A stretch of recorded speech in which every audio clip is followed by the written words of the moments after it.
All right, looks like we're ready to rumble here, fellas. Good evening, everyone, and happy Sunday. Welcome to yet another episode of your favorite Sunday night Xbox podcast, TXR. That is the Xbox Roundtable Podcast. With this being show number 236, I'm your host for the night, Invader, and I am delighted to have you all here tuning in live. Welcome everyone who is just filing in. There is a lot of stuff to go over tonight.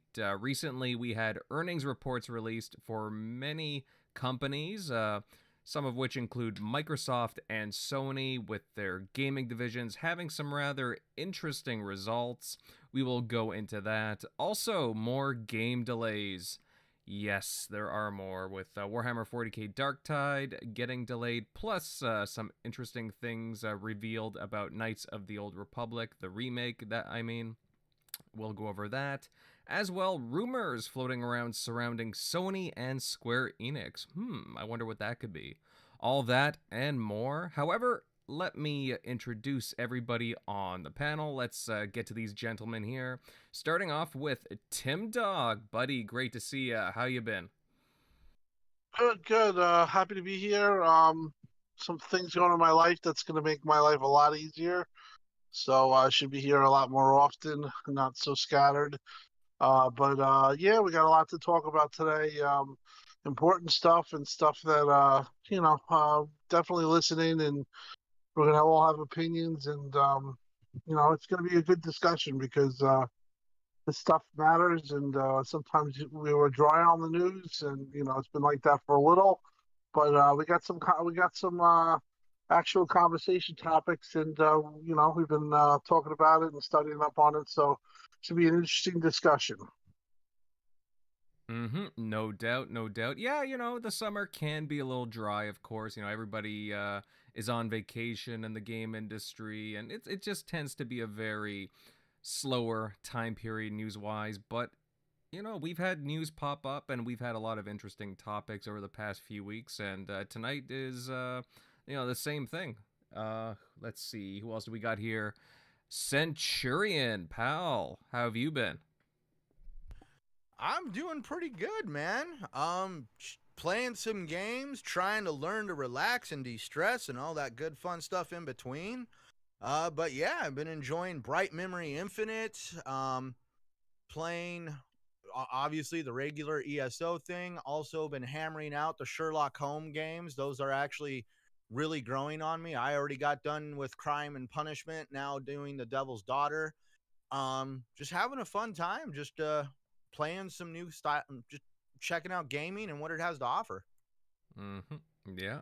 No, that's great. No, that's great that you're getting some gaming in. I think I put a couple hours into As Dusk Falls, which, again, interesting game.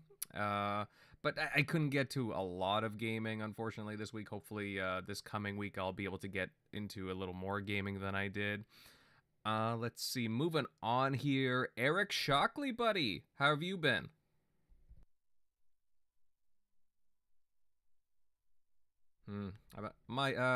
Let's see. Shock, is your mic on? Or, sorry, are you muted? Maybe he's not around. We'll get to him in a bit. Can you hear me? Oh, there you are, pal. Yeah. Okay. I think I was muted on the app. No, just been getting back into some gaming. Went back to my 3DS to start up. I never played the first. I played a bunch of the others, like Shin Megami Tensei ports, whether it like be Persona or the main line. But went back to Soul Hackers on the 3DS.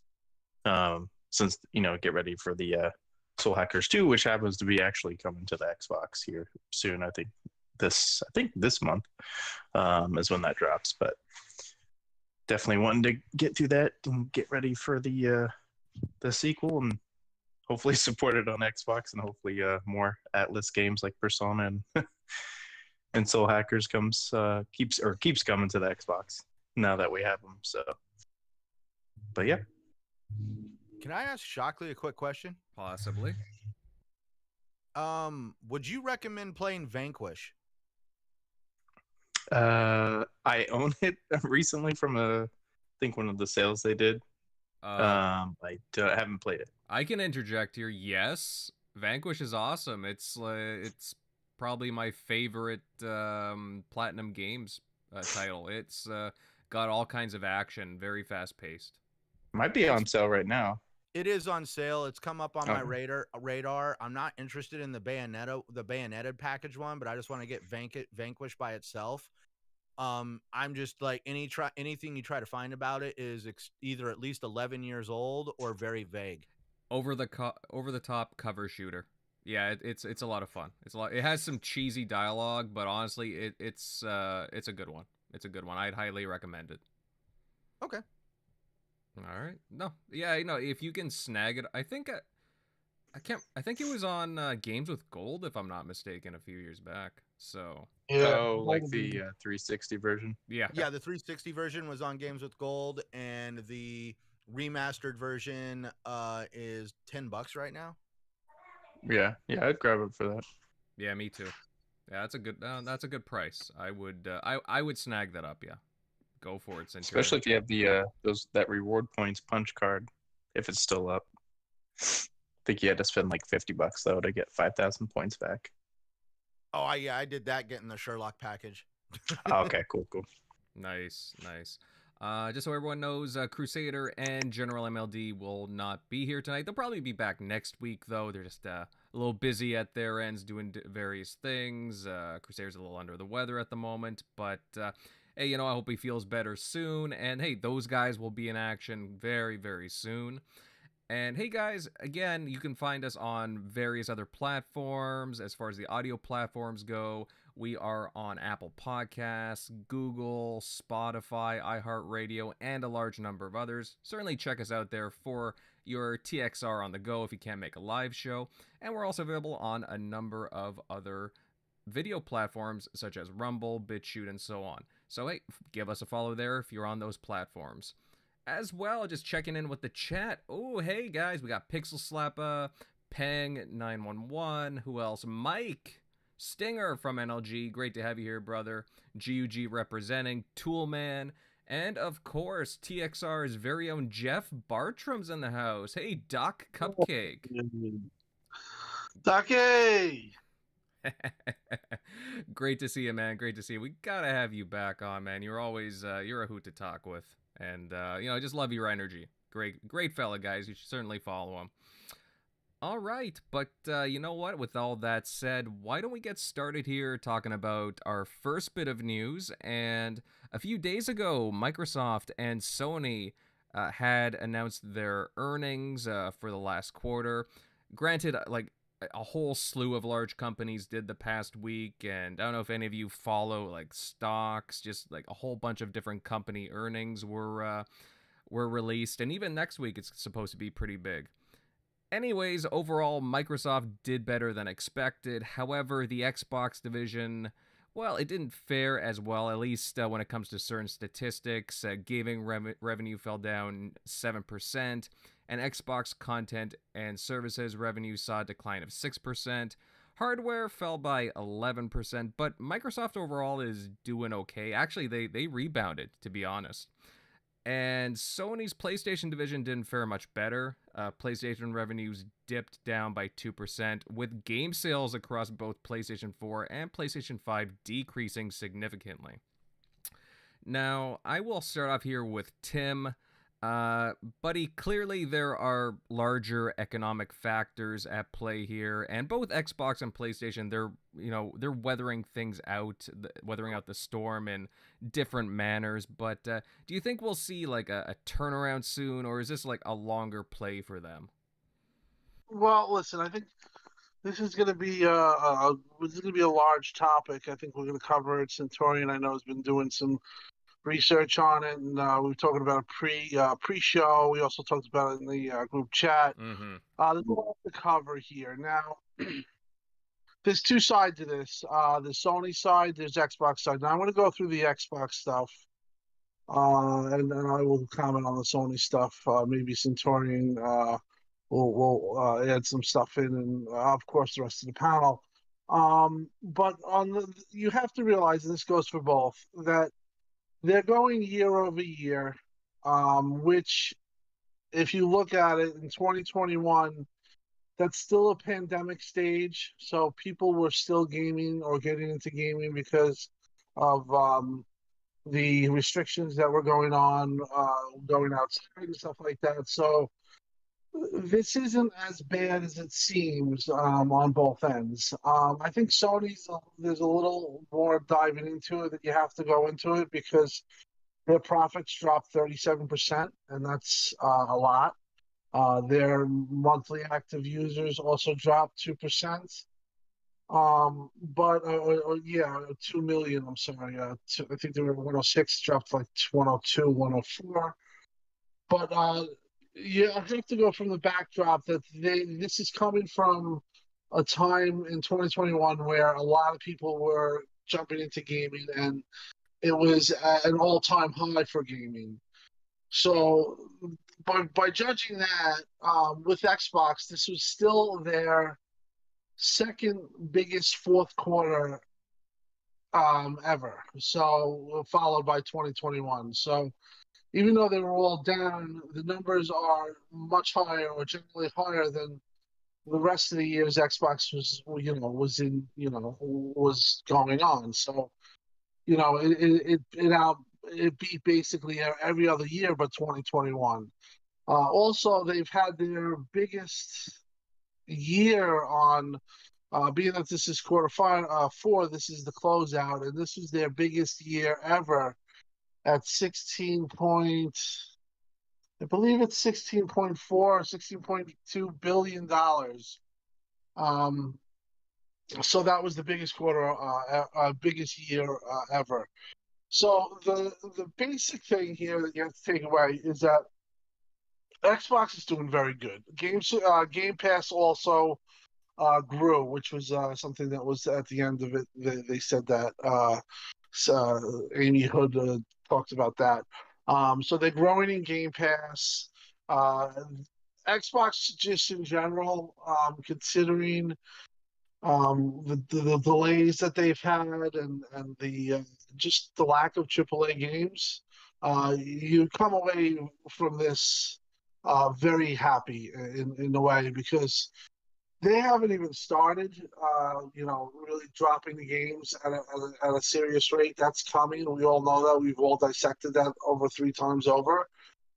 But to do this in this day and age where, we were always told that single player gaming drives gaming, and, gas is bad, and all this stuff. But there's a lot of changes going on, and it seems like Xbox's model really is sustaining, and for the future, especially when they get games, you could really start to see them making a lot of progress and doing very well. So I think the outlook overall for Xbox, even though it was down, and you also have to consider that we are going in a downturn in the economy. That goes for Sony too.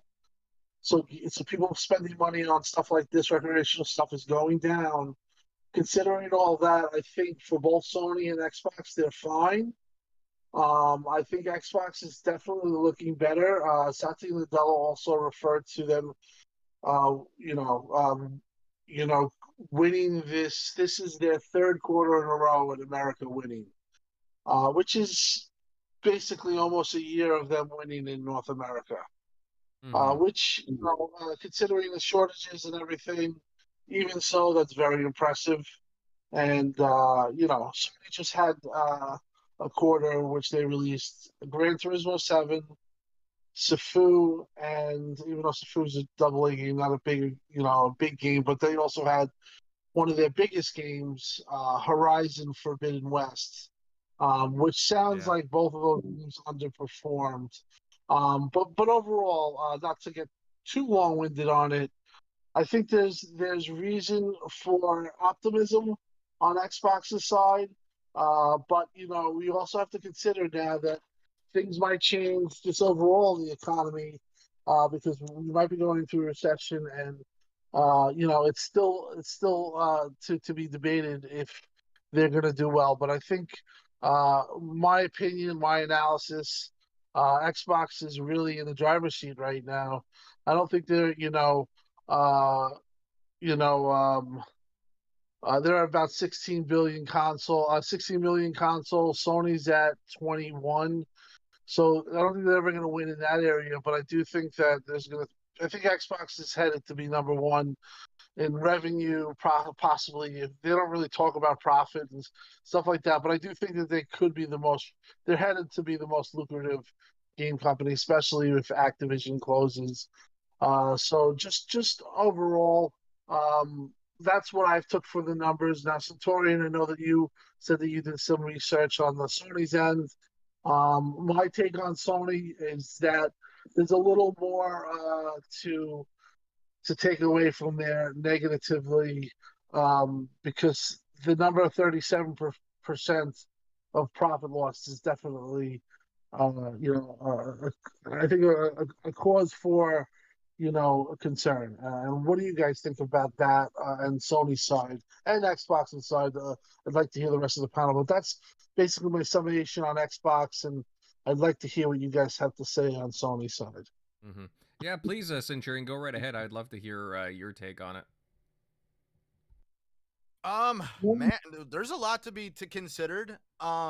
So before we do go into it, like, I like how Tim Dog did point out that we saw probably one of the biggest moments in gaming very recently when it comes to hype because of the pandemic. Everybody was staying home. They needed something to do. They all turned to gaming. And as being a fan of wrestling, I've seen this before in the Attitude Era when there was literally at the time WWF events that were taking place on Monday night that were outperforming Monday Night Football. That's a pretty big statement. Now, obviously, they don't get those numbers anymore because that golden age is past. So you know that eventually the people who stayed home during the pandemic and turned to gaming, well, we all see that things are kind of winding down and everybody's going back to work. There's a number of reasons. Even Sony touched on that. But yeah, when you start digging into the meat and potatoes of it, they're saying that the PlayStation division operating income has been nearly cut in half. And then you get over at Benji Sales where, Tim Dog said it, profit decreased by 37%.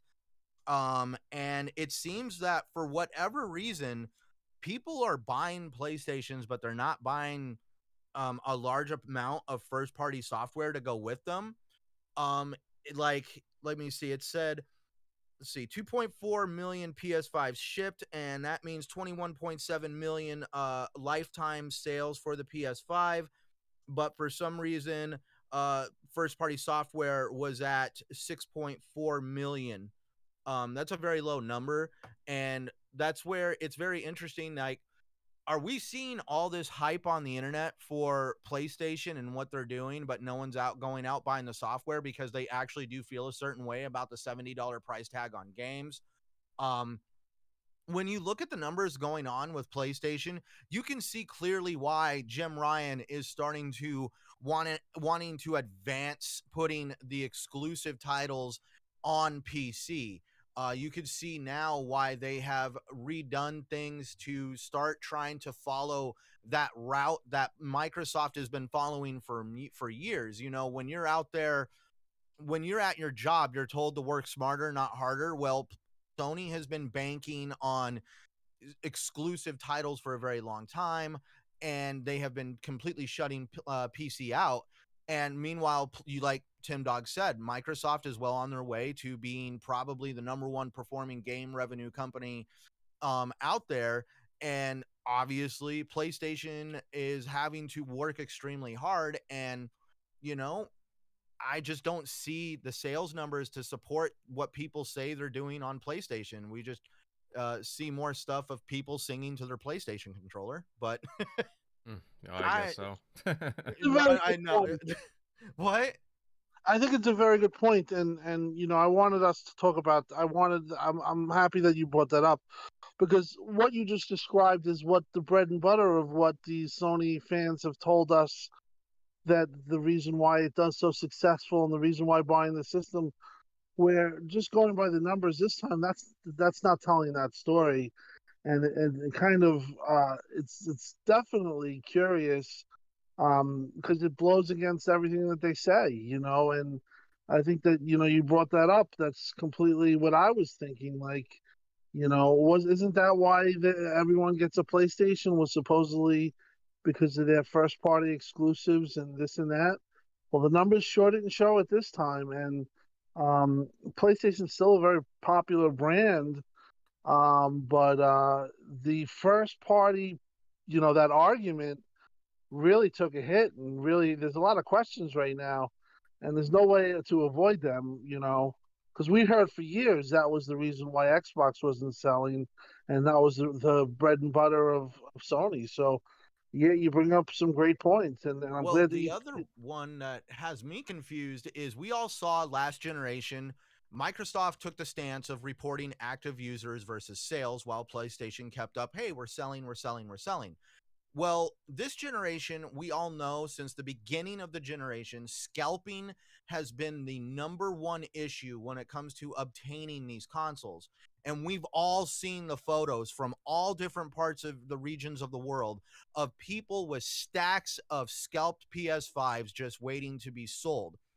So when I see that number of like, hey, we sold more PS5s, hey, cool. But I would rather know on the other side of what are the active users? Like, how many of those consoles are up and running in the customers' homes and not just sitting somewhere waiting to be hawked on Walmart, eBay, Amazon? Like, I mean, that's where I've always wondered. Like, they're always touting, we've got this many sold. Hey, cool. That's great. You sold them. Are they being used, or are they just waiting somewhere in standby for them to end up in the consumer's hands?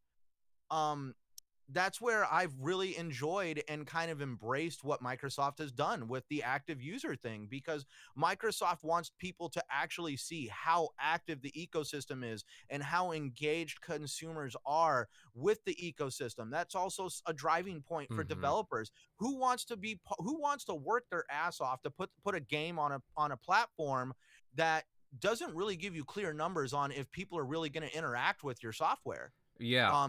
No, just to you know? interject, you're right. The active monthly users for PlayStation Network, they're down significantly, and apparently it's the lowest figure for Sony since they started sharing the details back in 2020. So, and a lot of people are speculating that it has to do with, again, a lack of first party titles on PlayStation's part. So. No, Well, continue. I'm just supporting your end. There may not be a lot of first party titles, but I even bought Horizon Forbidden West. I still need to play it because I've got ADD, but I still was there and bought it. But that's interesting that, in the first quarter, we did have Horizon Forbidden West. We actually did have some titles there that should have at least drove some numbers, and we just didn't see that. Now, is that because, again, are people really wanting to take a stance on this $70 price tag thing? And then we're also starting to see like inflation. Inflation is the number one problem in the world right now. Nobody can avoid it. It's affecting all industries. And I put out a tweet last night saying, I've been championing Xbox, Sony, and other tech companies for weathering the storm of inflation without having to go and raise the price of their products. But now, for the first time, we saw over on the Meta side with Facebook, they raised the price of the Oculus. And now, and now we also heard about, during the phone call with Sony during their quarter results, the question was asked, are we going to raise the price of hardware sales? And we pretty much got we'll get back to you on that. Like, that means that it is not off the table. I'm not going to say that Microsoft isn't going to do that. Microsoft actually makes a lot of money. They're not codependent on the success of the Xbox brand to be able to function. So technically, Microsoft has the ability to absorb a lot of that inflation and basically make the money up elsewhere, where Sony, over half of Sony is codependent on the success of the PlayStation brand. Well, what I would say to add to that is, I mean, Microsoft's stock actually bounced back because there's more confidence in Microsoft going forward, because they're stronger in a lot of other positions, because they support a lot of underlining facets of other industries, computer software, their cloud services as well. And that's going to be a big drive for them going forward. I mean, gaming's going to be huge for them, obviously, in the next couple of years. But they've really done a good job of transitioning from where they were before, like 10 years ago. They're in a much better position. Sony, on the other hand, not so much. Because they're more traditional in the aspects of their business, whereas Microsoft is, well, they're a behemoth, but again, they've been, people are going to be using, and companies are going to be using their services more because their stuff is more practical, whereas Sony, well, maybe not so much. But then you also have to look at Game Pass too. Game Pass, I think a lot of people, because of the inflation that everybody's been talking about, that's going to be a thing for, unfortunately, probably a long period of time, if I was to speculate.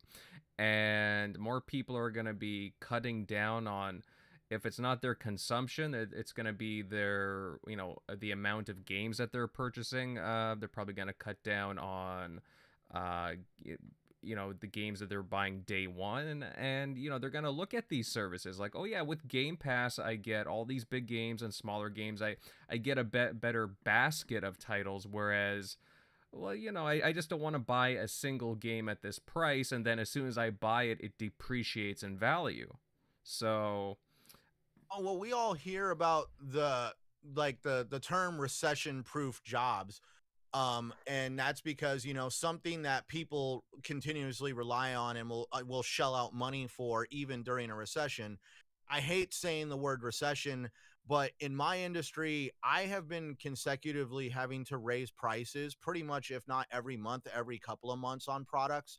I have not seen price increases like this I've worked for the company for 15, 16 years. I've never seen stuff like this on this scale since the pandemic started.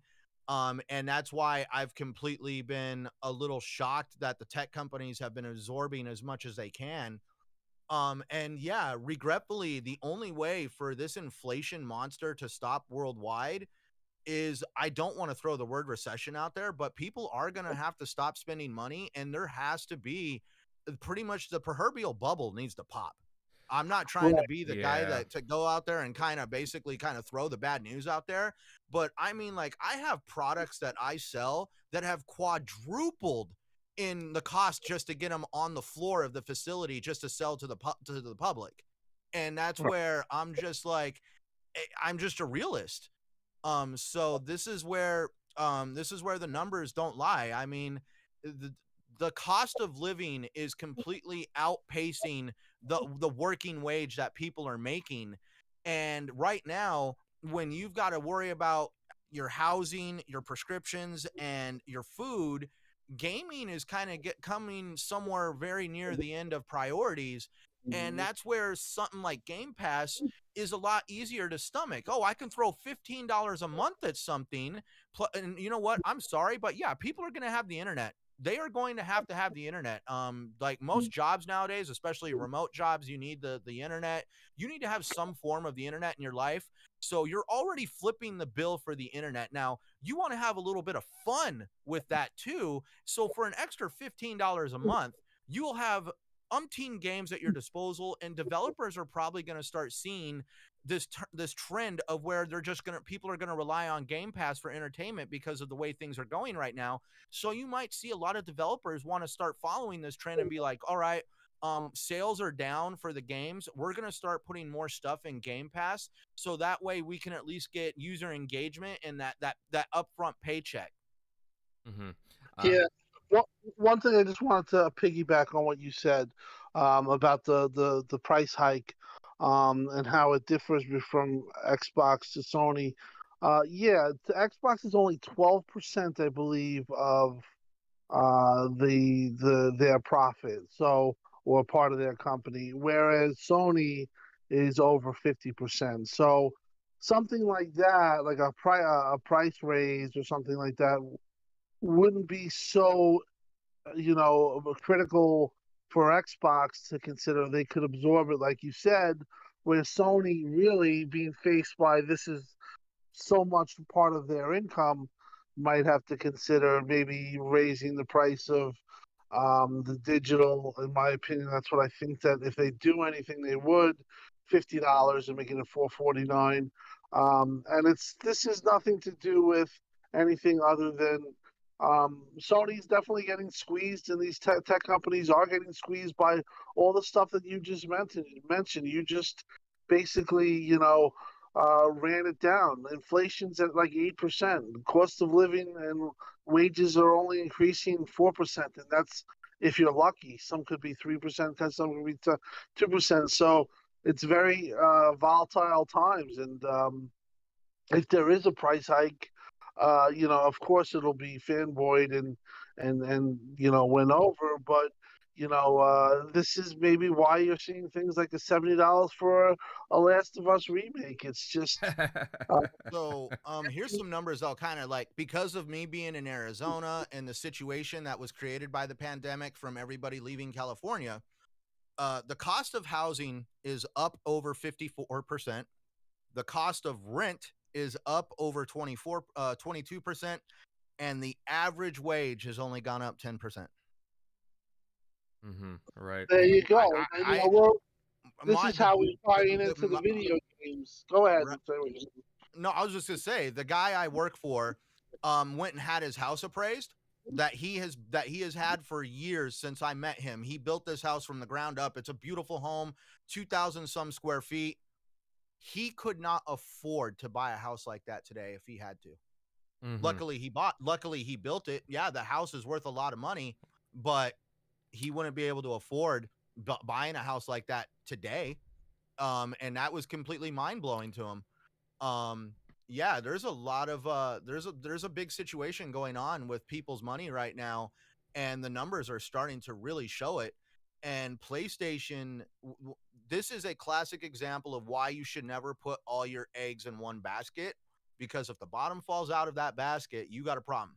This is why we see, like, I don't know why everybody always faults Microsoft for being this big behemoth, air quotation marks, when it's literally, it's actually a classic example of this is good business. Don't put all your eggs in one basket. Diversify as much as you can. We actually see that with Dwayne "The Rock" Johnson. He has $7 Productions. He's also one of the highest paid movie actors in the world right now. He also has a tequila line. He sponsors stuff for Under Armour. He even sells headphones. That man is everywhere. Like, that's the whole concept of being able to bolster yourself and not making one thing your number one priority. And that's where it definitely gets a little interesting when you see how heavily Sony relies on the PlayStation brand. And just to add on to what you're saying, Centurion, I mean, you're just talking about, one geographic area, Arizona, the U.S., the inflation there is pretty high. I know in Canada here, too, the inflation is the highest that it's been since the 1980s, if I'm not mistaken. And worldwide, people are going through uncertainties as well. Some worse with their inflation, some a little less. But there's a lot of uncertainty right now, a lot of financial uncertainty. And you're seeing that in, that's why we're talking about these game revenues for both Microsoft and Sony, because, again, everything bleeds into everything at this point in these businesses. And these publishers, well, right now they're going to start to feel it. But, I got to tell you guys, not to be a pessimist, but, in the coming months, I don't know if things are going to be any better, especially, the saying goes, if the U.S. sneezes, the world catches a cold. So whatever happens at your end, it's gonna be it could be very rough goings, just for not only the industry, video game industry, but just all over. I mean, I know this sounds like we're economic podcast, but the bottom line is this all ties into very real stuff for Xbox. It's realistic, right? So. Right, and it ties into it, and it could definitely affect. It could definitely affect game production. It can affect a lot of things that we want and love. I think it'll all turn out. It's just a particularly down time. I think this holiday things will definitely start to cook up, and I think for Xbox, I think Sony will have God of War, which will help them a lot, and then the Xbox, I really feel that they're gonna just they should Mm-hmm. set things straight in 2023 because there was also a lot of frustration before this with Xbox standing in games, even though Game Pass has been great.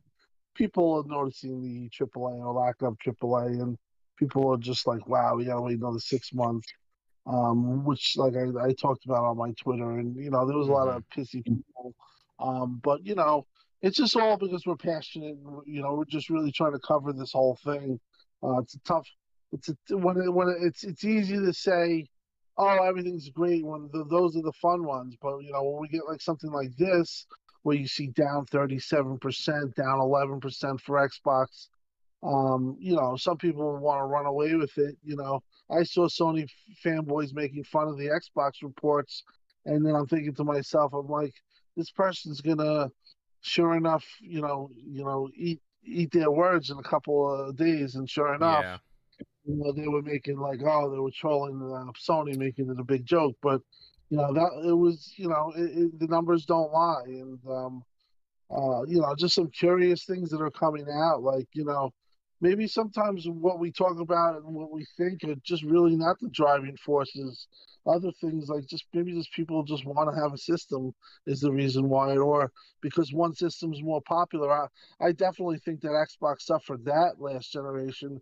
Like it's like kind of like high school, like like people just went with the popular console. I feel without doing any kind of research, and that's why Xbox One was like such a disaster. Was it had such bad word of mouth, and it carried around for such a long time. Whereas they kind of really fixed that image, and now they have this good all around image. It seems like, and they're getting this like Torian was talking about, like the value of Game Pass and stuff like that. Like now people will just they're they'll blanketly buy just on things that they hear and what what's going around being said. I've Mm-hmm. always said that people buy blind, just what's popular and what's going on at the current moment. Mm-hmm. Agreed. We have a super chat from Carlos Alvarado for 199. Thank you very much, buddy. Always appreciate Carlos. He says monthly active users down. PlayStation Plus lost 100,000 subs. Really? I didn't realize it was that much. Very interesting. Thanks for the information there, Carlos. Eric Shockley, buddy. I would love to know your thoughts on this. Centurion and Tim Dog had some really good information there. What are your thoughts on again the different game revenues that were shared by Microsoft and Sony? What do you think? How do you think things are going to fare for them down like what the next 6 months, something like that? Do you think things are going to pick up for both companies, or they're going to have to kind of weather out the economic storm? Yeah, I think. I think definitely both of them will have probably uptick here since we're going down the home stretch with the holiday season looming as well. Plus, you have Sony with God of War. Hopefully still making it for November. So yeah, I think they'll be fine. But yeah, it could have been just like during this past like quarter. This is when we probably saw the like highest spike with like gas prices, which also then led into your food supply and everything else. So that's probably why both of them were, because both of them, it seemed like the news was very similar of like, hey, this is down here for, pretty much across the board for most of the revenues. But then I guess the silver lining was, I guess, Game Pass was like still up and like countering some of the loss. So that's good to hear. So hopefully when they release the next batch of numbers, we'll hear hopefully possibly what it's still growing to. But yeah, I am interested to see, because I know Microsoft's been a big thing. Not that I don't think they've made any quotes about it, the whole $60-$70 game thing. They just happened to, hey, our games are going to Game Pass, so yeah, we'll just keep it at 60. But they are about to, seems like, close the deal on Activision here soon, and we know those Activision games have been $70. So I wonder when they close that, are the Activision games like Call of Duty going to stay at 70, and then you have all these other Microsoft games still at 60, or how they're gonna, And Game handle Pass. that. Yeah, I mean, I guess it wouldn't really matter, at least to Xbox players, in a sense. It would be a talking point of like, hey, you guys are paying 70, but then again, you're not if you're a Game Pass subscriber. But yeah, it would be interesting since that publisher's already kind of made their stance known. Yeah, but overall, I don't, and I think Benji Sales made a good point of, the numbers might be down from the previous. I don't know if they were counting it from the previous quarter or just year over year. But he made a point, and they showed the graph. It's still doing really well. It's still right up there with, I think, their second highest reported. It just wasn't, their last one was like the one that was like their highest on record. So this one just wasn't topping the previous record, but it's still like, I think, their second highest. So it's overall still good numbers. So, but that's good to see when they don't have like any first party games this year, and people pretty much have known that. Or I mean, you were hopeful that you might get Redfall and Starfield, during this, because that news only came out recently, obviously. Mm-hmm. But yeah, I mean, overall, for them to have like no presence in the first party, at least releasing in that same quarter, when you had Sony dropping games and actually getting back more stock around that time. Yet they're doing, they're keeping on moving. So it's surprising coming off of the gen they did come off of. And I mean, for the most part, they haven't really dropped, which is, it is a big negative. So they need to make sure that, hey, Redfall and Starfield hit in that first half of the year and don't delay even further. And then they need to make sure they have a second half, finished to kind of make up, and not just be Redfall and Starfield for the whole 2023. But yeah, if they can just from now on not have a gap of where there's years where there's nothing, starting with Starfield and Redfall, that's going to carry them over. So I don't think they'll really have anything to worry about by that point. So. Mm-hmm. Yeah, no, that's true. And again, it is disappointing that we won't see those titles at the tail end of this year, but hey, we're going to get them next year. It looks like everything is going into next year at this point. I think every publisher is guilty of that right now. But again, it's hard to fault the developers and publishers at this point. Game development has been a struggle the past couple of years, and we'll get into some other news probably in a few minutes, but again, things take time. Some things get announced too early. There's a little more ambition, and unfortunately, things do have to be pushed back. But again, I personally don't mind, for the most part, a pushback game as long as it's made well, right? So no problems on my end there. Guys, any other thoughts on this? Again, this going over the Microsoft Sony game revenue. I mean, again, they are going down, but I think both are generally in a healthy position going forward. And I don't know. Any other thoughts?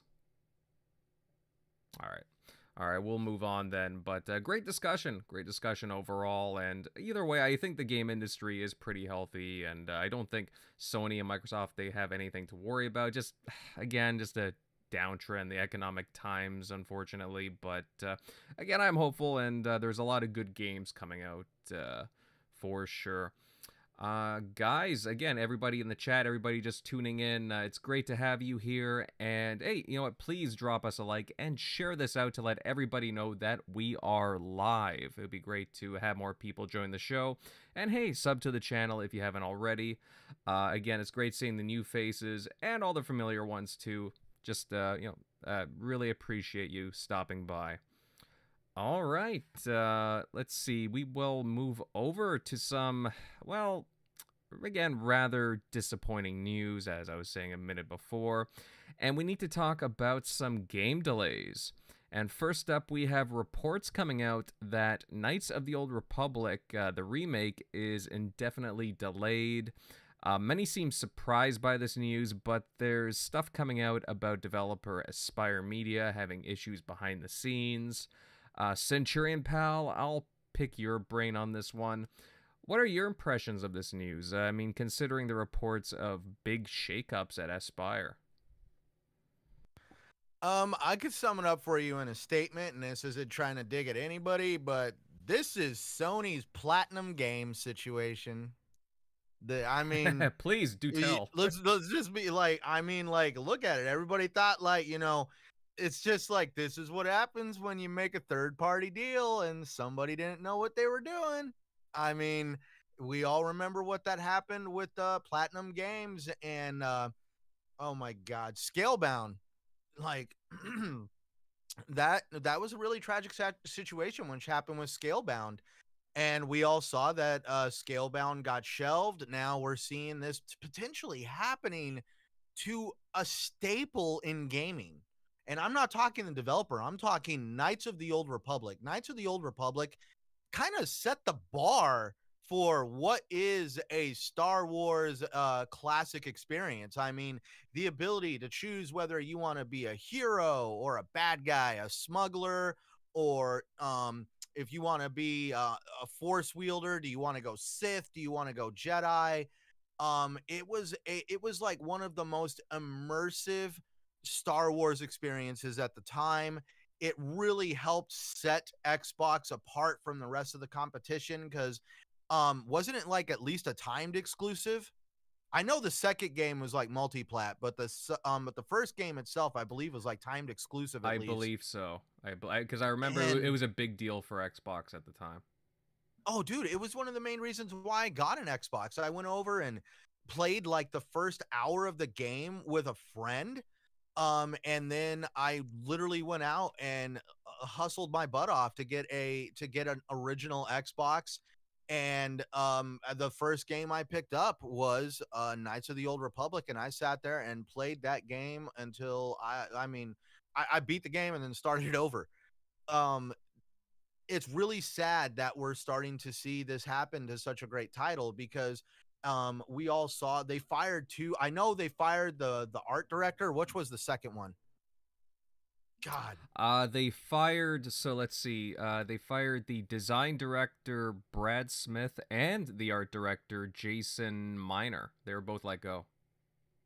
Yeah, and the funny part is their firing came after at least the developers thought were on a high note. If you read the articles, the developers had just done the vertical slice that was shown to LucasArts and Sony. I don't know how LucasArts and Sony took that vertical slice, like what their impressions were, but shortly after this was shown, we saw two major directors for the game get fired. And pretty much the developer of the game itself came out and said that it was going to be delayed indefinitely because it wasn't where they wanted to be. Creating this vertical slice apparently came at a huge cost for the game's budget. And one thing that really, really which was all confusing us, because anybody who's a gaming fan, anybody who enjoys gaming and doesn't believe that it needs to be this huge like idea of just crunching a game out, we all thought it was very ambitious that they were going to try to come out with this game by the end of this year when it was literally revealed to us last year. And like the developers themselves even said that a 2025 launch of the game was a more realistic date for the game, but for whatever reason, nobody wanted to give them the 3 extra years. They wanted them to grind this game out in 2. It's really tragic to see what's happening over at this developer. They bit off way more than they can chew. Everybody was Aspire is their name. Yeah, that's correct. Aspire Media. Yeah, everybody was confused when Aspire came out and said that we're doing the game when they're like a PC port company.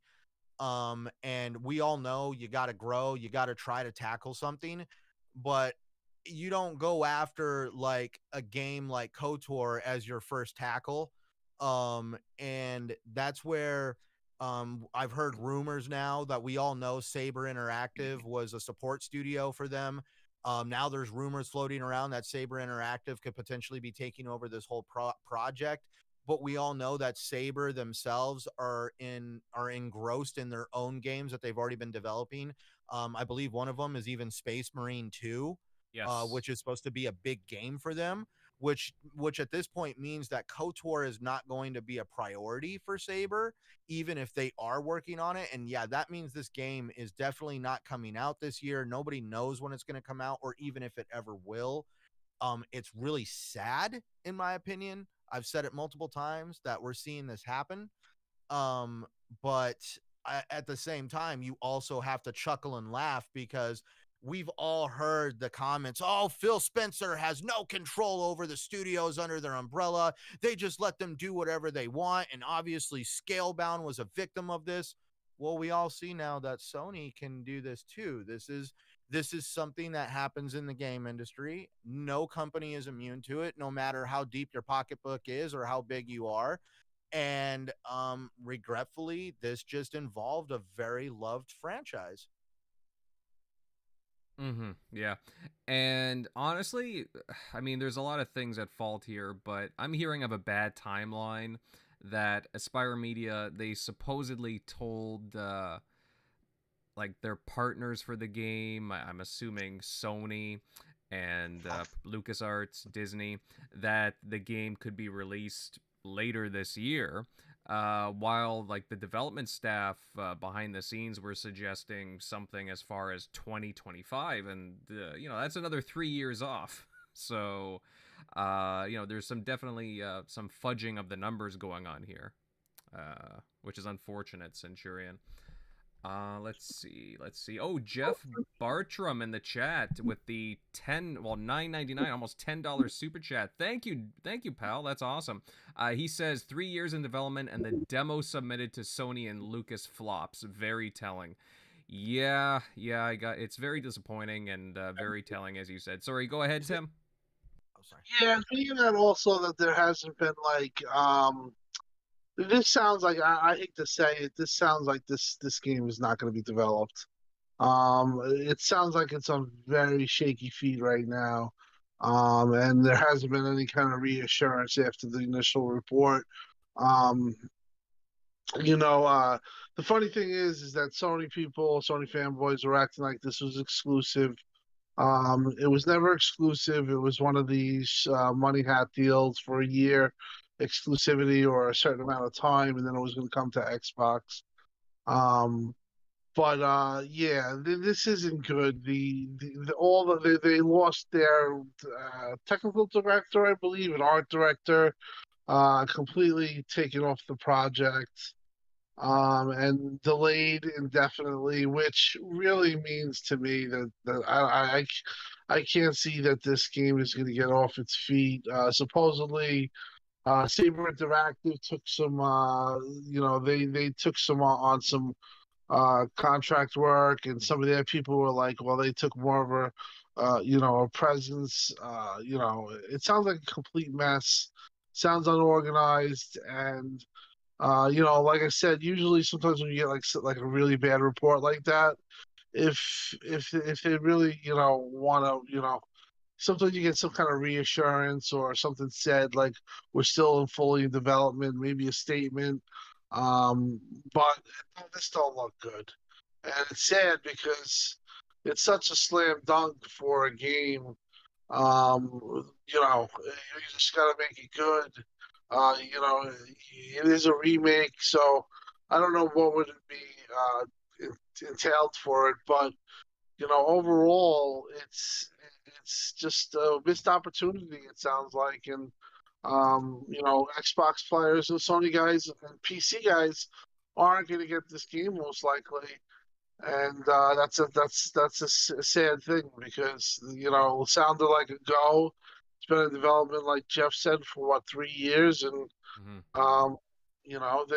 they said to do the vertical slice or whatever they wanted was too much money, or they wanted too much time, and it just sounds like a complete mess. And I hate to say it, I wouldn't, if you were looking forward to this game, I would definitely think you might be in for disappointment because this doesn't sound good, and it stinks that this stuff happens, and it just goes to show you making games isn't always easy. It takes a certain type of developer, a certain type of organization, and and discipline to get it done, because there are a lot of these stories. And yeah, I think somebody mentioned Scalebound now. So like I said, since Sony got their Scalebound, but it's very true.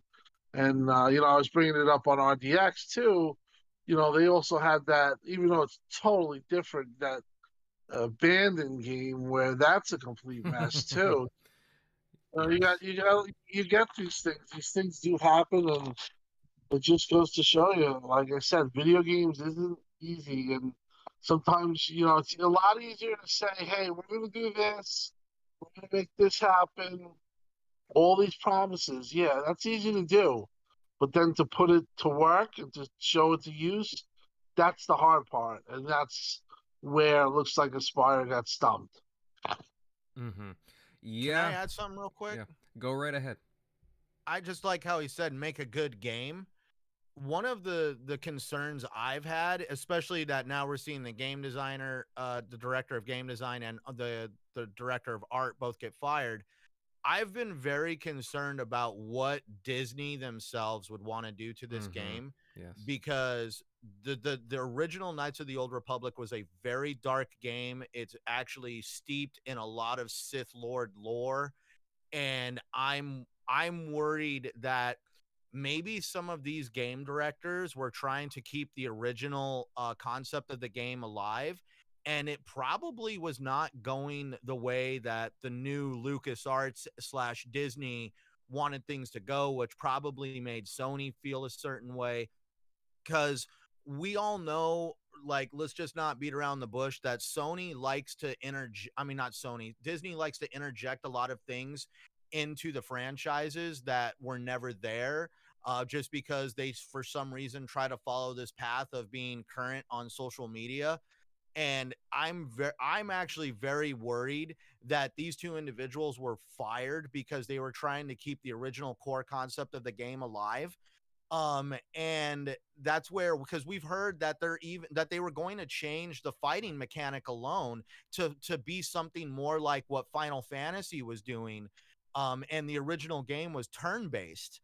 So we all know that one of the major core things of the gameplay were going to be altered.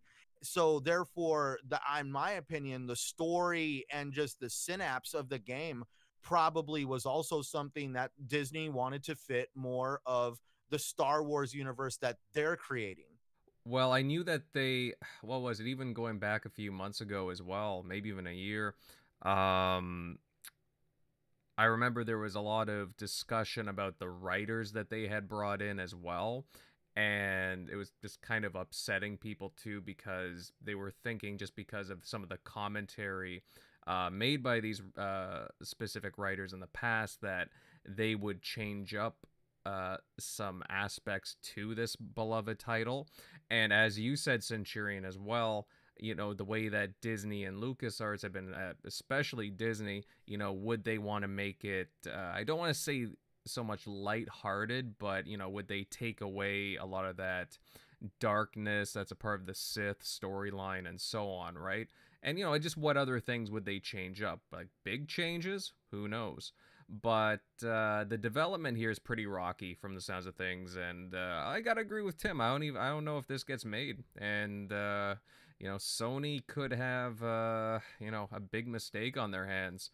Let's see, Eric, bud. I mean, I would love to know your opinion on this as well. I mean, were you looking forward to this game? And what are your thoughts on these big shakeups going on with Aspire? Yeah, I was definitely intrigued about it because I know some people didn't like, I guess, the rumored direction of it going to possibly more streamlined, although it would then make those original games like more unique since they give you a whole different experience. um but yeah, I mean, you would since we don't have too many like Western RPGs lately, with like the uh BioWares of the world, that we haven't really seen anything from them for quite a while.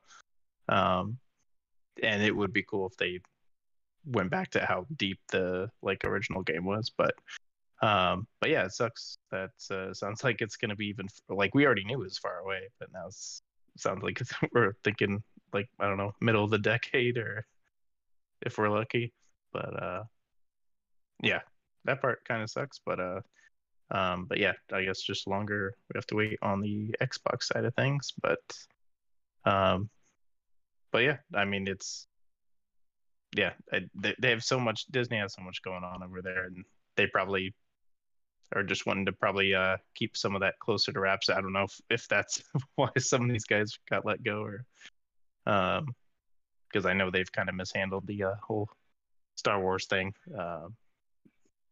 They've done a couple good things there, but for the most part, people have been like almost more angry, or more angrier than they were at the prequels. Um, but yeah, hopefully it goes in a good direction from this and isn't just a complete mess or just canceled altogether. So, because it's still, people want this, because if this gets canned, then we're probably not ever going to get returned to this type of game. Whereas like if this game came out, does well, then we might get actual like new KOTOR games, which would be awesome because we don't have anything like that. So that would be pretty dope. So it kind of sucks in that sense for any Star Wars fans or people wanting to see like a KOTOR game made, with current gen graphics and world building and all that. This is probably just even less likely that we're getting anything in that realm. So, but yeah. Yeah, I didn't realize Bummer. how many. I mean, I knew it was a more of a porting studio, but I didn't realize how many Star Wars games they had ported over, especially recently, like Republic Commando to the Switch and the PlayStation, Force Unleashed to the Switch, and a whole bunch of others, Jedi Academy, and so on. I mean, quite. They do have experience with the Star Wars brand. It's just a shame that it's going this way. Too bad. Just too bad. Disney cannot catch a break with the Star Wars franchise in gaming. If we really think about it, out of all the games that they have signed off on, only one is like, hey, a must play, and that's Jedi Fallen Order. Mm-hmm. Yep. Yeah, Fallen Order is a yeah, that was a big hit, obviously. I mean, especially for Respawn. I mean, that really gave them it really showed that they weren't just a one-trick pony, right, with Titanfall. So, and that they could branch off into But this makes it to where we're gonna look forward to the sequel. I think it's like a Jedi Outcast or whatever. Isn't that supposed to be coming out next year? I believe so. And we all, knowing Vince Zampella, his leadership style and what he does, I don't really see this game having too much of a hitch coming out on time. I mean, like, I don't see why it won't come out. It's Vince Zampella. Well, again, he's busy trying to shake things up and right the ship and the direction of DICE at the moment. So hopefully he doesn't have his hands in too many things at the moment. Because I certainly want that Star Wars game to be as good as the first one, if not better. But you know what? Seeing that Centurion as well, a fairly big timed exclusive Xbox title, Warhammer 40k Darktide, has been delayed as well. Thankfully, you know, it's nothing like KOTOR is, but you know, it was set to launch in September, but the game is now pushed back on PC for November 30th, with the Xbox Series versions coming out.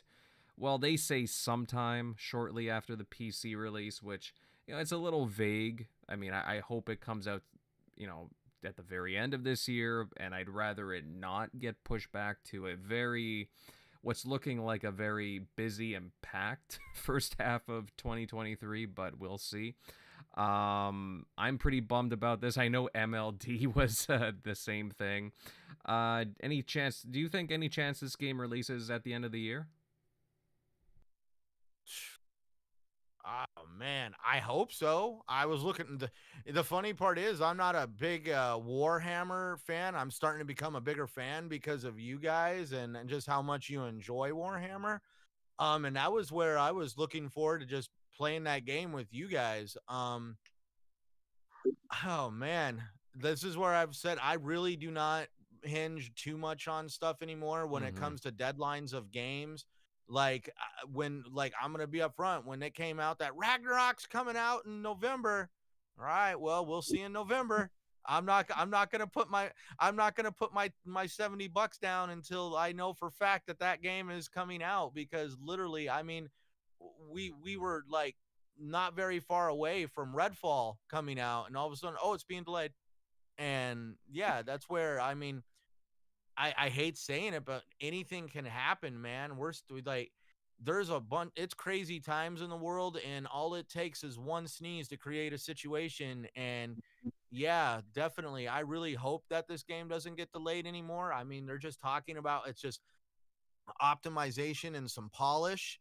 And maybe that's just because, you know, we all got to remember, man, just recently we saw what happened to the value of CD Projekt Red because of Cyberpunk 2077. That company, I believe, is worth half as much as it was before the Cyberpunk debacle. And that pretty much taught gaming developers, the gaming industry, hey, just because you have the option to patch it out doesn't mean you should always play that card. Yeah. And honestly, I realize, you know, asking you what the date is, I mean, none of us have a crystal ball and you know, knows what, oh yeah, you know, they're going to release it this time frame. But, you know, I'll admit, you know, I mean, I was kind of thinking that we're going to get a delay, but September was looking like a nice time frame, right? So if you look at it, though, we need something. Like, I don't even need to sit there and say Xbox needs, but at least from a financial standpoint, somebody who's a numbers guy that looks at everything on paper, they need something to fill a little bit of a gap during the holiday season, because we know that there's going to be God of War Ragnarok on the PlayStation side. So at least Xbox, and at least, you know, if you're a numbers guy and you're one of the executives over there, you're going to look at it more from that perspective of like, we need something. So you never know. This just might be one of the titles that they're planning to bolster their holiday season with. Well, now it's looking like Scorn and Pentiment are going to be the hallmark choices for this year for Xbox towards the end. So, Too High on Life. oh That's yeah, High on Life. That one, yeah. If you want me to be honest, Tim, High on Life is like way up on my radar, and that's just because I love games that really love to keep the humor alive and push the boundaries. And I don't even know if I'm going to Game Pass that game. There's a part of me that is like wanting to buy the game, because I do want to support the developers, because I want, like, this is where I'm going to come out. I want to prove Phil Spencer wrong, because I know Phil Spencer does not like Conker's Bad Fur Day. And I want to prove to him that just because a game is edgy and racy doesn't mean that it's bad. I agree with you. I would have a similar argument with Phil on that too. Sometimes I think Phil really kind of overvalues that stuff, and kind of you know, gets turned off by certain stuff. Where I think you gotta realize that sometimes that stuff is funny and people like it. People do, as long as you're not really offending. And I don't think Conker really did much offending, but he was definitely a character. But I agree with you there. I would definitely would be on your side of that argument. And I do think, though, if I have a criticism of Phil, which I think everyone, when you're in his position, you're going to get criticized some way. I think he does tend to take that stuff a little too far, and or let it affect his opinion.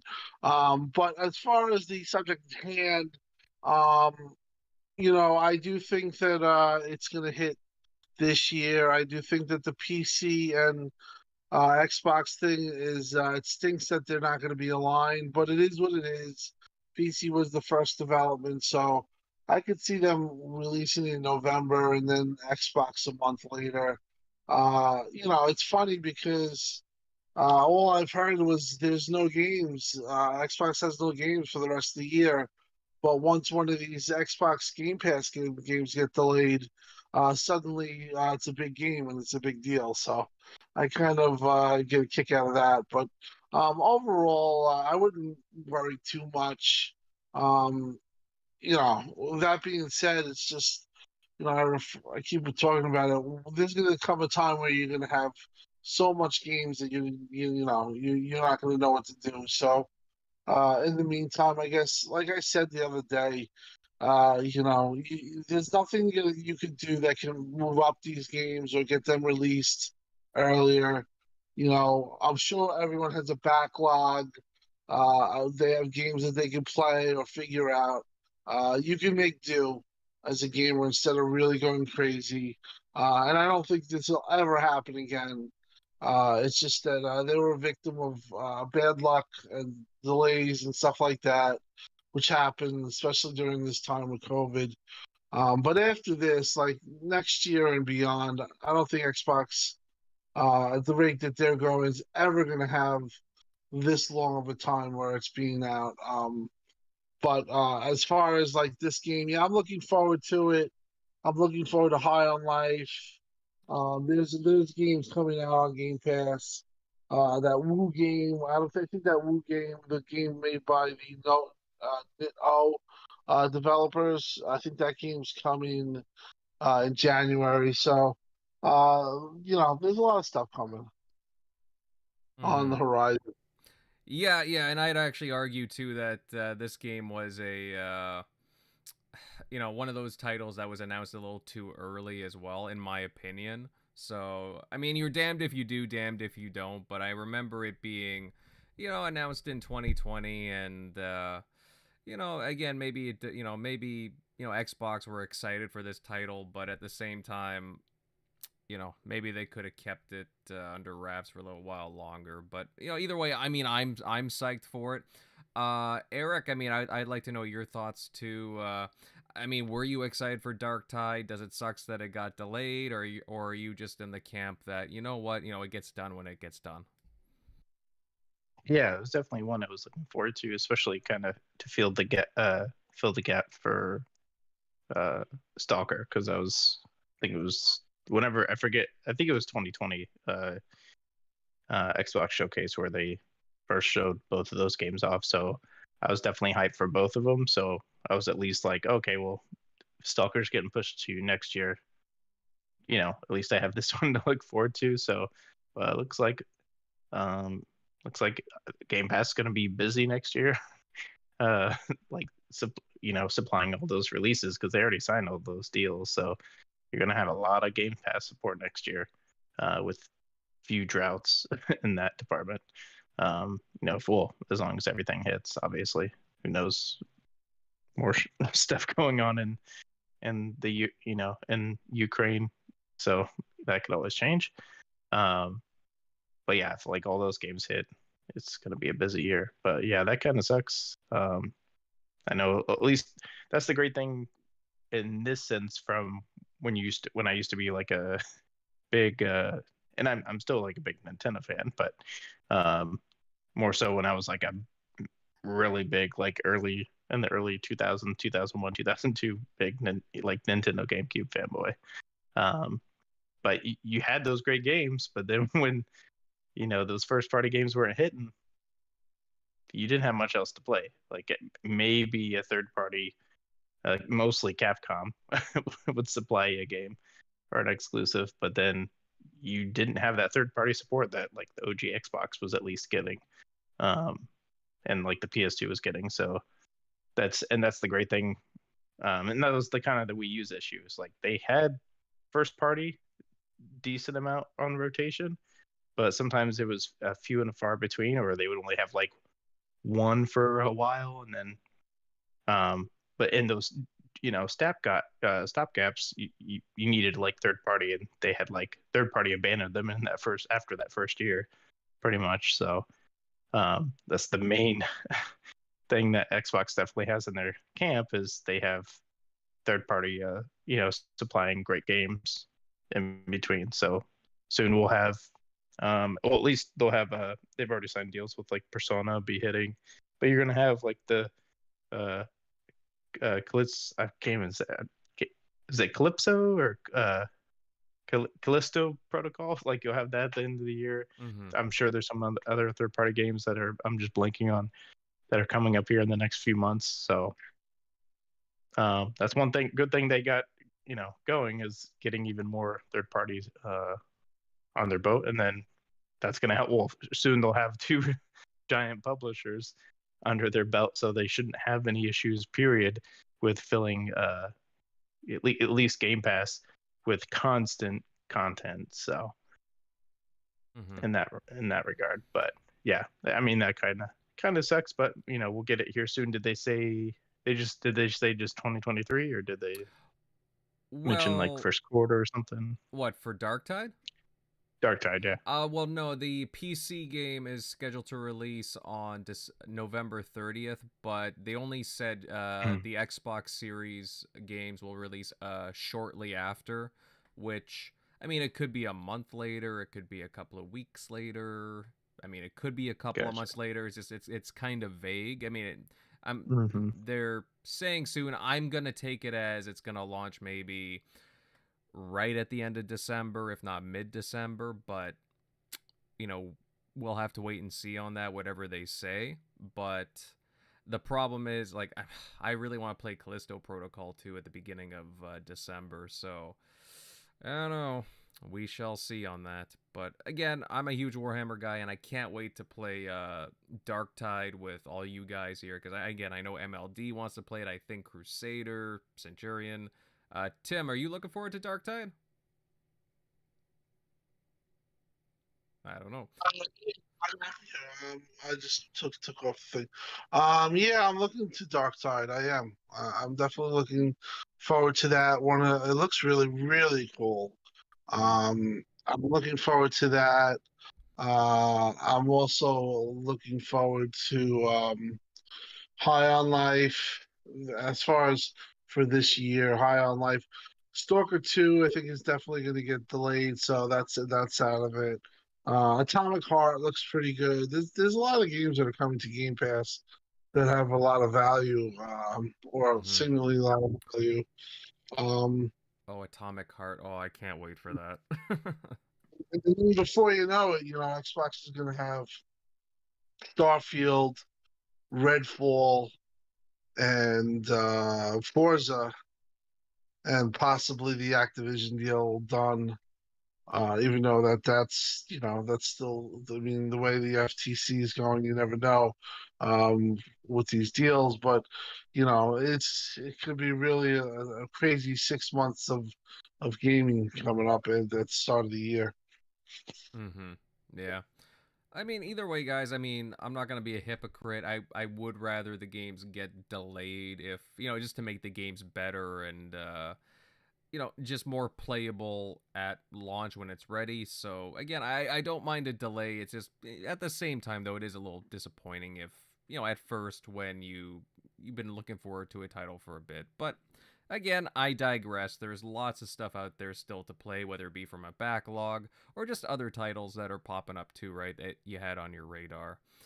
Let's see, we have 47 wonderful people watching us tonight. Guys, we're only at, 29 likes here. Please smash that like button if you haven't already, because I want to see more of those thumbs. And guys, really great action in the chat here. Love seeing all you guys pop in, making your comments. Lots of good conversations happening there. And again, you're appreciated. Thank you very much for popping by. Next, on to our last topic tonight, and we've got some rather interesting rumors and talk swirling around that may have some weight to it, to be honest. And according to ex-CEO for IDOS Montreal, if I'm not mistaken, Stéphane Destus, I think I'm saying his name correctly. Anyways, he says that a Sony acquisition of Square Enix is coming.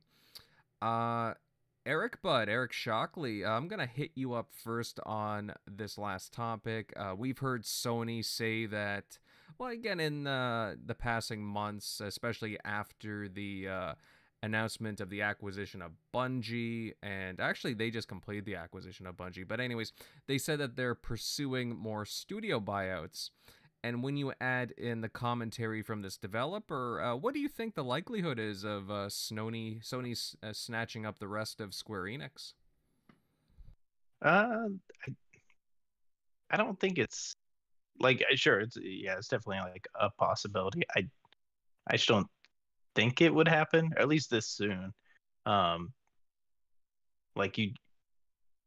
I don't know. It would just seem like an odd choice, like right now, because they already have some other things in the works, and even if they're trying to slim themselves down to be purchased, if like that was like their intended goal, I'm sure they're gonna not just hear, because the people that are at the top of those companies that get to cash in when they sell it, like who have like either the most stock or what have you, like you're not gonna just like, hey, yeah, we'll just sell to you, Sony, for on the low end. We're not going to take any other bidders. And I don't even think you can do that, because I think you have to be fair to the stockholders. At least I'm pretty sure that's correct. You can't just like if you're up for sale, because otherwise then the stockholders, you might be making a side deal, but it might not be in the best interest of like the people that actually have like stock in the company, of like going actually for the highest, bidder. Like if they're actually looking to sell. So and in Microsoft, like it's not impossible. Sure, you have to jump through like further like more hoops in that sense, to like purchase like Japanese companies. But now that they are even a smaller, and I mean they're still big, but now that they're even a smaller, publisher, maybe that's not something that, and mainly the laws around to protect for like a company, kind of like it would be more so than blocking a Konami purchase, because Konami makes like medical supplies and stuff that actually like affects like either their economy or like their actual citizens. Video games, Final Fantasy games don't. So that's mainly what that law is there, is so that like a foreign entity can't come in and like totally disrupt their way of life, or something like that. So I don't even think there's actual like protections or like something that's forbidden that you can't purchase Japanese companies. And in this sense, money talks and bullshit walks, and Microsoft has a shit ton of money and a shit ton of like partnerships, because their software is still used by basically everybody. So or their servers, like you just saw Sony, like Japanese companies including Sony, Sega, doing deals with Azure. So they're like, oh well, you obviously have probably what we deem to be the best cloud support, so so they have a lot of leeway and leverage there in that sense. So I mean, I don't think it would happen, and if it did happen, I don't think they would just like not take any other higher bidders, because Microsoft, I'm sure, would step into like, hey, here's our offer. but yeah, and I don't think Sony would really need to. They could focus on other areas of where that could actually help them, because they're already getting, exclusive, even when their exclusive deals are up, they're still uh, keeping exclusives, in the sense like Final Fantasy VII Remake Part 1 still not coming to Xbox. That deal's over, but for whatever reason they're like, oh no, we're just gonna make a big thing about porting it to Steam. Or like, if that was gonna also happen and they're like, yeah, we're getting ready to get purchased, oh, but in the meantime let's just waste time to port Crisis Core over to Xbox. I mean, which that in itself doesn't make any sense, and them like totally avoiding Xbox unless they have plans to port it eventually. They're just doing it super backwards, but yeah, why would they even bother to keep producing games throughout this year? Like, they could have just like totally it hadn't not been announced for Crisis Core, they could have totally just like skipped that. And I think, I could be wrong, but because I know Dragon Quest had already been announced, and I don't know if it announced the platform, so I could have sworn it did, but I would imagine with you still have Dragon Quest. It's been on Game Pass for almost 2 years now, so like you still have tie-ins with Square, so it would just be odd, like if they just literally up and left, especially when you look at the American, like North America, how well Xbox is doing compared to, it's pretty close. Like they're not too far off for like the overall like console sales like this gen, or they're pretty close in that realm. And this is like the biggest market, like period. Yeah, worldwide sales matter, but like the biggest piece of that is the US market. So to like, hey, we're just gonna like, it looks like Xbox is really selling well this year, especially with the Series S consoles. Yeah, well, let's totally just completely exclude them from all of our games, and not get purchased, or get purchased by Sony. So and then you potentially, obviously Sony's like paying your staff and everything, but at that point you're taking in probably less revenue. You're just selling to the market that you're already selling to, that already knows you well anyway. So I don't know. We'll see what happens, but yeah, it would just strike me as odd if they're just like, hey, let's just get purchased by somebody and probably make them a deal and not take any. And you'd probably have like Tencent or other people that wouldn't have red tape, if there really is any, actually get in there and try to grab them over Sony. Because I think they would even have more like cash on hand, or free to invest over like Sony, or at least to like make it a competition in that sense. So well, possibly. I mean, Tencent and a few other companies, or Embracer Group, yeah, they were they were chiming in about Activision Blizzard, so that's why Xbox had to get right in there quickly before the other ones did. Well, no, I mean, that's an interesting viewpoint, and I certainly do agree with you on a lot of those aspects. The only thing I would say is, I mean, PlayStation's been very, very aggressive, just again like other big publishers right now, and they're snatching up.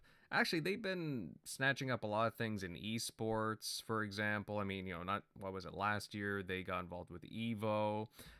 Just, what was it, a week or two ago, they announced their intentions to purchase that esports technology company, Repeat GG, I think it's called. And what else? Oh yeah, now there's been a recent hire, actually, again, for their legal team, which a lot of people have kind of caught up on the past week. They picked up a guy named Gregory McCurdy, and he's a top antitrust and public policy lawyer. So he kind of, again, he gets involved with these high-profile cases, like the litigation surrounding these big acquisitions. So, I mean, if they're gearing up for a big purchase, kind of like Bungie size, if not maybe a little bigger, I mean, to me, it's not too far fetched that Square Enix could be on the table, especially since Embracer Group just bought their Western studio, so they're not quite the full package as what they used to be. Which could make it a little more appealing for a publisher like Sony, considering they already have a lot of money invested in timed exclusives like the Final Fantasy VII remake and Forspoken as well. So I could see them kind of protecting some of their investments that way. I'm curious about other thoughts on the panel. Tim Dog, again, we've seen Sony being, well, pretty aggressive lately. What do you think about these talks from this ex-CEO and developer at Square Enix? Because, again, they would be in the know of some things. Do you think Sony would bite the bullet on Square Enix? I think it's very possible, but to be honest, with their relationship the way they have it right now, do they really need to? Because they're getting year exclusives and they're getting exclusive content without owning the company and dealing with all that stuff that goes on with owning. So I don't know. I just think that they're just going to have a continuation of getting favored by Square, and I think that in the end works for them better than outright buying them and owning them. I think right now, especially after the last, this they lost a lot of money in the stock, and they might be a little bit, they might not have 7 billion to really go spend on, or how much how much they would cost right now. Maybe if times were different, I think that it could definitely be possible. I still think it is possible, but again, I ask the question: their relationship with Sony, with Square, benefits them right now, and by a lot, and they don't own them, and it still benefits them. So, do they really want to take the next step and buy them, spend all that money, and now take on all the employees and all the things that go along with that, where where they could just have it right now the way that it is. So I don't know. I think that even for Xbox, I think spending right now might be a little bit on hold with these acquisitions and stuff. We went through the economics of everything for 20 minutes, and things aren't looking great all around. So when that happens, sometimes people hold back, and I think that definitely can be a case here. If this was the type of thing where Xbox was actually, getting to the point where, hey, like they might buy Square, or they're threatening to get some exclusivity of their own, then yeah, it might be something where they really could just have to bite the bullet and get them under their umbrella. But again, like I said, I don't, they have a great relationship anyway, and it's working, for what they have. So, I personally don't think, it's going to happen or anything in the near future. Definitely can be wrong. I just think overall, I think there's going to be a little hiring freeze and a little bit slowing down on this type of stuff for both Xbox and Sony until things start to ratchet up again. With Xbox, we all know that they just got to get this deal cleared, and they're going to be golden. But there's still a lot of, this past week, there's a lot of things that went on that makes you think that, they still might get some opposition here, whether it be from regulators in other countries, or, Khan, who went after the Facebook deal and this company that cost 400 million, the purchase of them. It was like a VR. I don't know. I don't know what it was specifically, but I watched Hoag's Law's video on it, Mm-hmm. and I watched a little of it, and he says nobody's safe because things like that happen. There's politics involved. So, yeah, that's just my overall feeling on it. Again, they have such a great relationship with Square. Do they really need to? That's my main question on the whole deal. And I don't think anybody really. I don't think Sony, just the way they operate, uh, they're not telling anybody, hey, we're buying this or we're buying that. Just like with Xbox, these type of deals have serious implications if you give, information on deals that could happen that could affect the stock and stuff like that. So, take that with a grain of salt, I would say. And also remember, they're like uh 7 times the employees that are at Square. It's like 5,500 versus like Bungie, which was like a little over 800. So it's like they're going to be taking on way more employees as well in a short term. Um, I'm trying to figure out like how much it would take to purchase them, because I know what they spent 3.6 on Bungie, but I guess apparently some of that was like more as of like incentive money.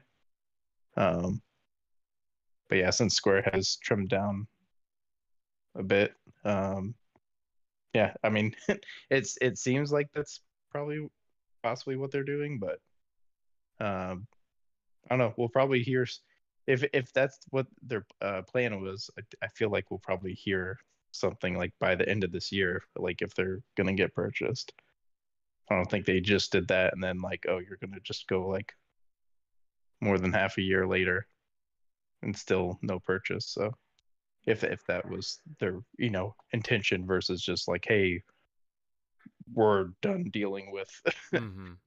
our Western side and not knowing what to do with it. Let's just stick and focus on our, uh, the things that we actually do best with our Japanese games. So. Mm-hmm. Yeah, and like the Microsoft acquisition of Activision Blizzard, that kind of thing is hard to hide and keep secret. So I'm assuming if a deal was to ever get done and inked, it would be they would announce it pretty soon after the fact, their intentions for the purchase. So again, not saying it's gonna happen, guys, but just based on these rumors and the talk from assuming people in the know, we would hear And something no one's about seen it. a deal coming lately, so this would be like the first one that everybody's speculating it's gonna happen, and then it happened, because all the other deals were, oh, everybody's bringing up Sega or what have you, and then or EA, but no, they purchased Bethesda, and then no one ever mentioned Activision at all because they're just like way too big, Mm-hmm. and then they purchased or made the purchase offer. So Well, even same thing with smaller Bungie and stuff. Sony. Well, that's right. But even smaller stuff like, and I say that in quotations, smaller stuff like Embracer buying Square Enix's Western studios, those, pretty significant nonetheless. But, it happened and, it wasn't reported on until, the news came out, right? So, yeah, lots of big deals going on. And, we'll see what happens with this one. But Centurion Pal, I would love to know your thoughts on this because I'm sure you have a few things to say on this one. There is some credibility here coming out. Again, ex-CEO of IDOS Montreal. He should be in the know about some things, some rumors he's been hearing behind the scenes. But I don't know. What are your thoughts? Because Square Enix and Sony, they have been pretty chummy, especially in recent years. But not necessarily. It could definitely go the other way, as Tim's saying. They could just be, closening their friendship, I guess you could say. But yeah, please, what are your thoughts on this? Well, we all know that having a close working relationship with Sony could always lead to something. We saw that with Naughty Dog, right? Excuse me, Insomniac Games. With the, like, we all know Insomniac Games made Spider-Man. They're really on the up and up, and they're just real quickly on a Jeff Keighley event. The just came out and was like, hey, they just bought Insomniac. So I mean, time will tell.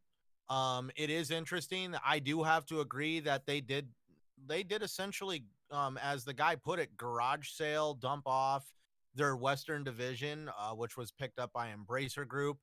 And that's because the rumors are that Sony is only interested in the Japan side of Square Enix. So that's where, obviously, probably more than likely, they're doing what they can to at least make that offer enticing for Sony. So that way they would get the checkbook out and sign out the big bucks to make even the stockholders happy. It's going to be a very interesting time watching this one unfold, because like Tim Dog said, they have a very beneficial relationship right now. Why start screwing with that unless by some chance that relationship looks strained in some way? Like Tim Dog said, Xbox potentially getting some exclusiveness, or maybe Square Enix maybe see some dire times ahead in their future, and maybe Sony would be able to pick them up on the cheap if by some chance something happens. I mean, like, nobody saw Activision coming for Microsoft, but that was because Activision decided to go out and do probably some of the most heinous things we could name off in gaming right now, and that kind of bit them in the ass. And I even said to myself jokingly, somebody needs to buy Activision to probably bail them out of this situation, because I don't see Bobby Kotick and the executive board over at Activision actually being able to rectify this situation. And then lo and behold, Microsoft came and threw a deal at them, and they kind of took that hook. That's where you never know. Anything could happen. Square Enix could literally produce a game that completely bombs, or something controversial happens in the company, and Sony is that close beneficial partner that's basically their golden parachute. Maybe that's not going to occur 6 months from now, a year from now, 2-3 years from now, but at least they have that plan B exit strategy kind of already dialed in. Hey, we've worked with PlayStation for the X amount of time. We've got a really great working relationship with them. Let's cut them a deal so that way we can all collect our big payoff at the end of the day, and basically ride off into the sunset with some fat cash. But like Tim Dog did say, the FTC in the whole world of scheme of things is definitely on the prowl now, but that's where the whole situation with what happened with Meta and the VR thing, Tim Dog was elaborating at it. They were trying to buy a VR company. I forget the name of it, but the VR company happens to be very I guess what it is something about they make stuff for like VR. It's a glass, I think. It had something to do with basically the health side of VR. On, like, remember how the Wii came out with the balance board, and there was like Wii Fit. Well, that's what it is, the fitness apps for VR. And they basically felt that by Meta getting a hold of this company, that Meta would all of a sudden have a monopoly on VR fitness software, because the FTC feels that Beat Saber is already a fitness VR software. And basically they created this weird thing. And now it's really great that Tim Dog talked about Hogue Law, because Hogue Law says that's where the FTC can even look at things at what they call emerging markets. Like, obviously Game Pass is a subscription service. That's an emerging market in gaming. Same with VR. That's an emerging market. And somehow basically the FTC pulled this out of left field, saying, well, they'll corner the fitness market on VR, which is an emerging market. And that's why he said no deal is safe, because at this point, nobody really knows what's going to happen at the FTC, the direction they really want to truly follow. I mean, God, I'd be scared to make any kind of a deal right now. In my opinion, I could probably see a lot of these companies deciding to take a step back for at least the next 2.5 years, and basically wait out the current administration when it comes to the government over here in the United States, at least. And because we all know that once the administration moves on, if a new administration gets voted in, they're going to start appointing their people, and they might have a completely different direction. In which case, business might feel a little bit more comfortable making these acquisitions. And that's where maybe at this point, Sony is going to be in a little bit of a holding pattern. They just got Bungie. They got out of that situation unscathed. They actually closed that deal pretty damn quickly. And at this point, it's kind of like, don't push your luck. So they're in a very comfortable spot with Square Enix. There's no point in straining that by trying to make an acquisition right now, especially with a very, very unpredictable FTC at the end of that scope. And they're probably, a lot of these companies are going to be in a holding pattern until they can at least see what's going to happen in the next few years with the administration that appointed Chairman Khan over at the FTC. Mm-hmm. All right. I mean, that's a fair comment. I think everybody on the panel actually had a nice variety of things to say and lots of input. I could go either way with, Sony being interested in Square Enix at the moment. Again, for all we know, it could be a bigger fish in the sea like Tencent or, again, some other publisher.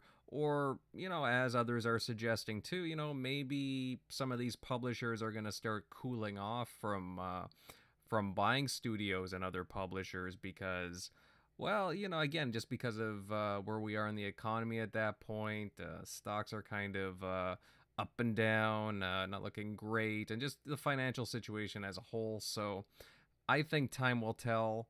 Guys, any other comments on this before we head out? All right, folks. I mean, I think with that, we'll begin to round out tonight's show. And again, plenty of interesting discussions and just a lot of thought-provoking conversations tonight surrounding information from Microsoft and Sony's earning reports, Knights of the Old Republic, and Dark Tide delays. And Sony possibly, well, they could be making a stab at Square Enix. I mean, just some interesting rumors and information coming out there. But overall, fun show, and I certainly hope that everybody that listened in and tuned in live enjoyed it in our chat.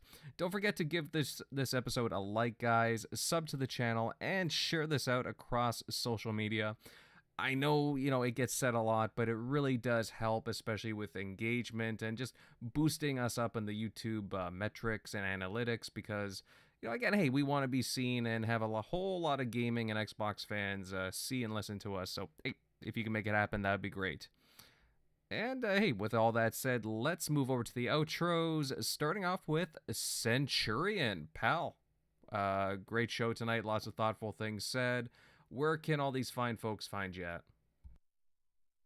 Thanks, everybody. It was a really great conversation tonight. Thank you to everybody in the chat that joined us. Definitely please check me out. Centurion1307, YouTube, Xbox Live, Twitter.